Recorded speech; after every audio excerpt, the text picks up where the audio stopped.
deep in these documents, each of which is a piece of evidence that helps me piece together a very important question, which is who got rich off this 20-year war that we fought in Afghanistan?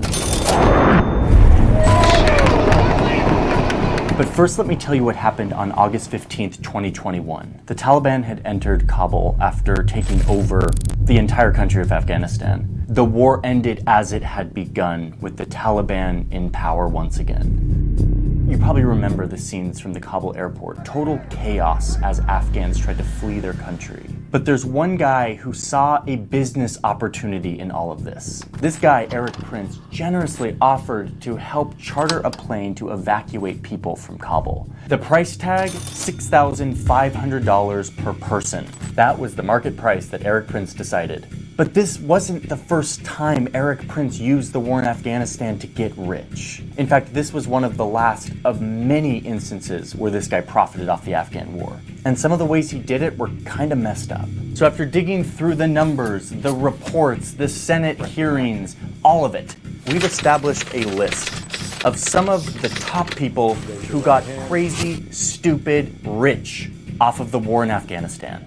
On my orders, the United States military has begun strikes against Al-Qaeda terrorist training camps and military installations of the Taliban regime in Afghanistan. Before we get into our list, I want to talk about an important term here, which is government contractor. $300 million in government contracts. U.S. defense contractor. Our broken system of government contracting. At U.S. federal contractor registration, we know that a government contract is worth more than the dollars awarded. Here in the United States, we love the free market. I'm talking about this. So instead of having the clunky old federal government take care of all things war, we hire a lot of private companies to do it for us. This is companies that make our weapons, feed our soldiers, build our bases, fuel our tanks, and literally fight our wars.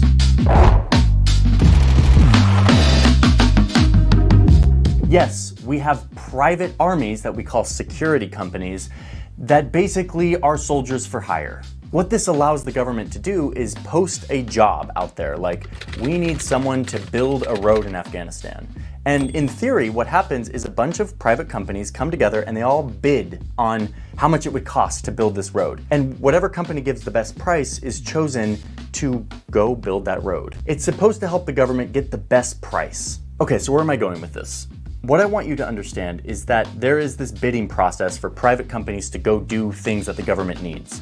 But in wartime, a lot of those processes of bidding go out the window because we're in wartime. So it's like an emergency. So instead, you get a lot of situations where there is no bidding on contracts. The government needs something done in Afghanistan really quickly. This company could do it.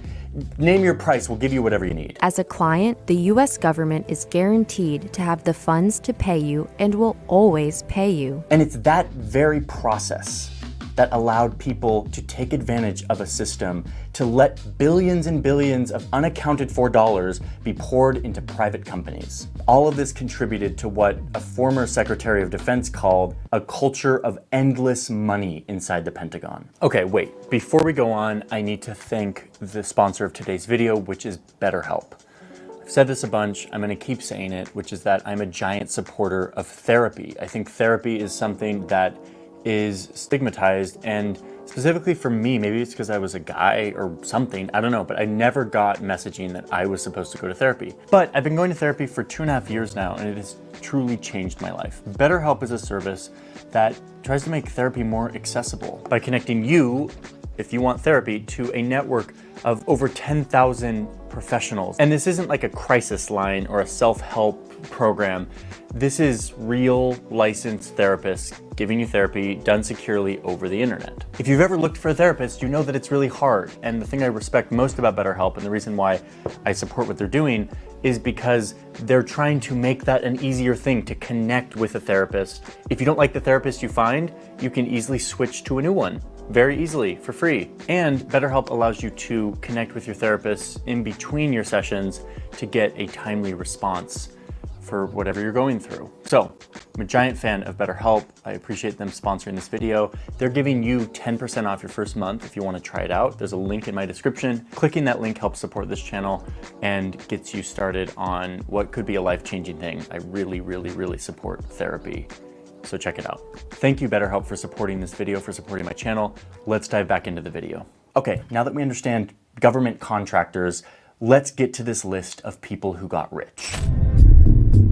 First up is Robert Stevens, the former CEO of a company called Lockheed Martin. It's a company that manufactures like this helicopter, the Black Hawk. They manufacture missiles, fighter jets, bombs. They manufacture a lot of stuff that we use in war. This company gets a lot of business from the Pentagon. Like in 2020 alone, this company got $75 billion worth of Pentagon contracts. I know that like when we get into billions, it's really hard to like know what that actually means. But just to put it in perspective, the entire budget of our foreign ministry, the State Department, totaled $44 billion. For the entire State Department, all of our diplomacy, $44 billion. And Lockheed Martin alone, this one company, got almost double that to make our weapons. 90% of Lockheed's revenue comes from the federal government. Their core business, the thing that keeps them afloat, is war and security. So Robert Stevens became the CEO in 2004. This was 3 years into the war in Afghanistan.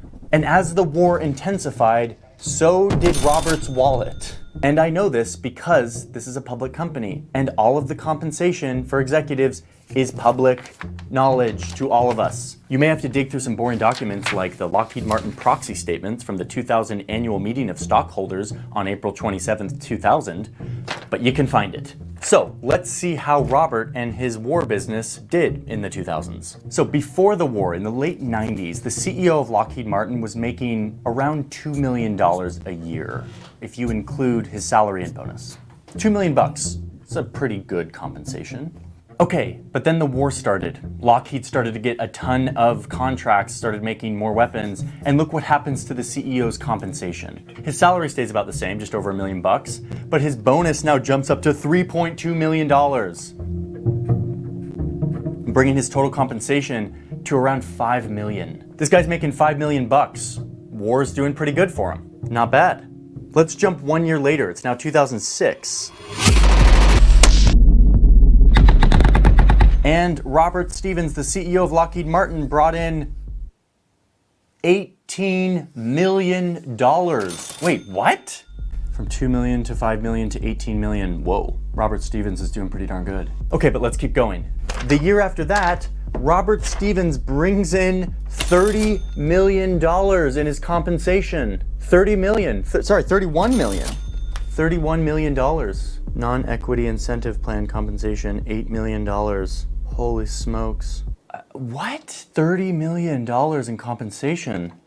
I mean, if we were to like graph that, the war starts here. We're looking at something like this, and this. The war was a life-changing event for Robert Stevens, the CEO of Lockheed Martin. Okay, so that's our first guy who got super rich. Let's move on to the next one.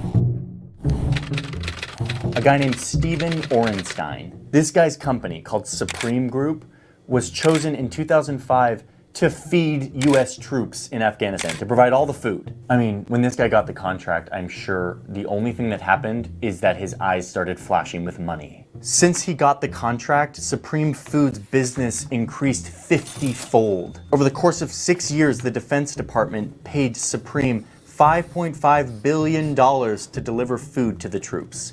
$5.5 billion. And it became 90% of his business. 90% of his company was providing food to troops in Afghanistan. I mean, talk about winning the lottery. But remember what I said about emergency funding and contractors? Orenstein realized that he could charge absurd amounts of money for the meals that he was providing to troops. And he knew that no one would notice because they were just throwing money at this war. The government contracts just kept coming no matter how pricey his meals were. There's our beef ravioli. Orenstein was like, dude, there's no adults in the room. Like, I'm a child in a candy shop right now. Let's see how far I can take this. Not only was he charging insane prices for meals, but then he started to create fake subcontracting companies and started to win contracts that were for nothing, and the Pentagon would just pay him a ton of money for